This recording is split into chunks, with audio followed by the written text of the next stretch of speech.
It's been fantastic to kind of see your career over the years and to watch some of the great moments. World Heavyweight Champion in WCW, WWF, of course, and so many great matches over the years.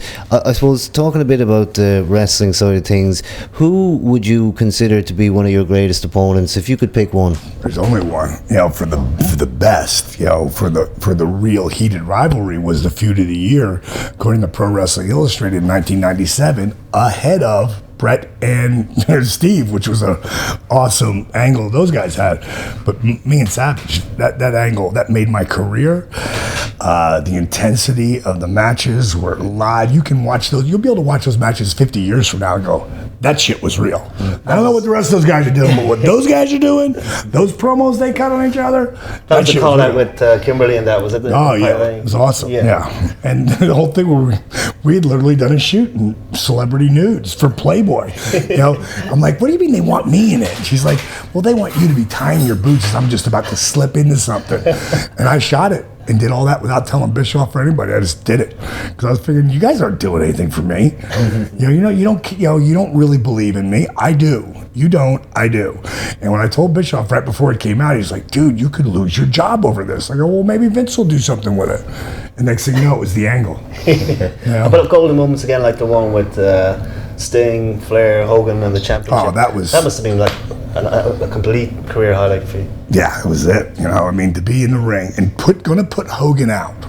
With the figure four that Brett came up with on the post, and for Nate of all people, and to me, Nature, Shawn Michaels.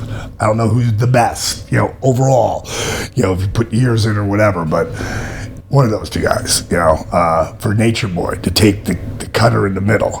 And me and him had our differences throughout our careers, big time. Like, we both talked some shit about each other, and for him to do business was really big. And today, me and Nature are awesome, grounds.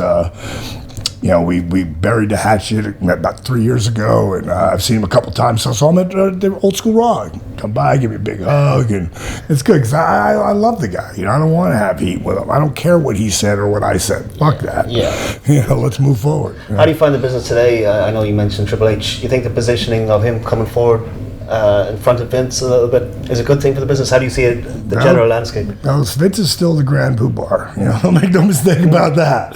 But Paul's going to be awesome, and that's what I personally believe because I got a lot of history with him. He was there. Johnny Ace gave me the version of his Ace Crusher, which I turned into Steven Regal's cravat hold and the explosive out of nowhere moves of the DDT.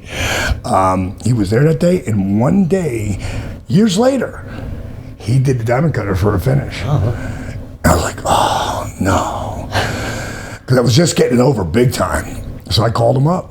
He said, hey, Paulie, what's up, man? He's like, hey, D, what are you doing? I go, I got a favor, bro. He goes, what do you need? He goes, whatever you need. He goes, whatever you need. I said, well, don't say that till I ask. I got no right to ask you, bro. The bottom line is, we talked about it, and I said, if you would, not do that again, bro, I would so appreciate it. I said, you got all that work ethic that I got, but you got 15 years younger than me. Sure, yeah. And he's like, oh, don't worry about it, D. I'd never do it again. And he didn't. And he didn't have to do that. Paul Levesque, a.k.a. Triple H, has been one of the most solid guys I've ever met in this business.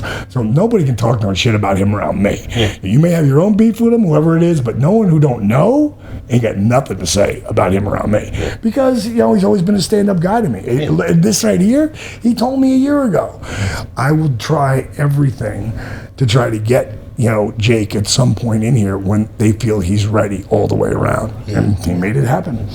He was the head. His guy speared that.